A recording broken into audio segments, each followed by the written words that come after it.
Hello and welcome to Kyle's Fucking Chickens, where there is only one god and his name is Hype.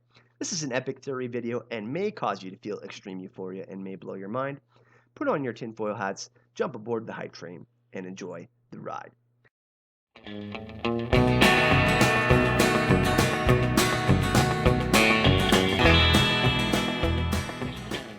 Now, since season 6 of Game of Thrones has ended, I have pondered where the story may go after several huge revelations. Although many of them have affected the story in a big way, one revelation revealed a missing piece of history we often search throughout George's amazing story. The reveal that the Children of the Forest created the White Walkers may have been the single most important piece of information we have received yet to date, and it came from the perspective of Bran through his Weirwood vision. Now, the big question is, why Bran Stark, and who is the Night's King? Let's start off with the part of the story that Old Nan tells Bran. It is believed that he may have been a Bolton, a Magnar of Skagos, an Umber, a Flint, a Nori, or a Woodfoot, though Old Nan knows a version of the tale where he is actually a Stark. And in the show, we see Leaf push Dragonglass into the heart of one of the first men. After this, Bran becomes very angry, and we hear Leaf tell Bran that they were getting slaughtered and that the Weirwood trees were getting cut down. This is super important because we get the reason and the motives behind their decisions to create the others in the White Walkers as they are about to lose the war and become extinct. I believe the version of the story that Old Nan tells us to be true. There is a story about legendary son of Garth the Green Hand, the High King of the First Men who led the First Men across the Arm of Dorne, Brandon of the Bloody Blade. Brandon of the Bloody Blade is credited for driving away the Giants away from the Reach and warring against the Children of the Forest, slaying so many of them at the Blue Lake that it became known as the Red Lake. In some tales, he's mentioned as the ancestor and even the father of Bran the Builder, ancient ancestor of House Stark. I believe the man we see in the show turned into the White Walker, and in my opinion, the Night King is Brandon of the Bloody Blade. The Children of the Forest had lost almost everything, and we know desperate times call for desperate measures. There had been two prior instances where the Children of the Forest used magic and their knowledge of nature and connection to it to defend themselves. First, they used the Hammer of the Waters to attempt and stop the invasion from the First Men, shattering the Arm of Dorne into the stepstones in the broken arm, and in their second attempt they were less successful, using the Hammer of the Waters from Moat Cailin, flooding parts of the neck and creating swamps, bogs, and lakes. Now, why is this important? Now, I know you're probably saying, well, didn't the First Men and the Children of the Forest create a pact? Absolutely. They created a pact after the 2,000 years of conflict, making an agreement in the middle of the Great Lake in the central of Westeros, the God's Eye. The First Men were forbidden from cutting down their sacred trees, and the Children of the Forest carved faces on all of them to commemorate the pact, making them all into heart trees. This forever changed the island to be known as the Isle of Faces. Yes, they forged a peace. However, some of the Children of the Forest didn't agree with the pact, having lost close to 90% of the lands they had previously inhabited. It was too late, as a sect of the Children of the Forest became bitter and angry as they created the others, and as you know, when you make such rash decisions, such comes with consequences. The consequences are clear after the revelation from Leaf. They lost control of their creation. Now, we know throughout the story that King's blood is of great importance, and that Garth the Green Hand, who was the father of Brandon the Bloody Blade, was the High King of the First Men.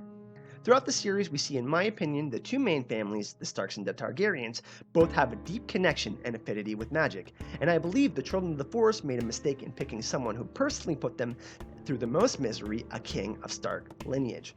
Now, why is Stark blood so specifically important to this problem? Well, 1 in 1,000 men is born a skin changer, and 1 in 1,000 skin changers is born a green seer. Brandon of the Bloody Blade, being of Stark lineage, not only granted him king's blood, but granted him a chance at being a warg or a green seer. And I believe the Children of the Forest made the mistake of turning the wrong person into their weapon of war. They changed a 1 in 1,000 skin changer a green seer. Now, why is this important? We see Benjen explain when he comes to save Bran and reveals that the Children of the Forest saved him by plunging Dragonglass into his heart after the White Walker stabbed him in the gut with the Sword of Ice.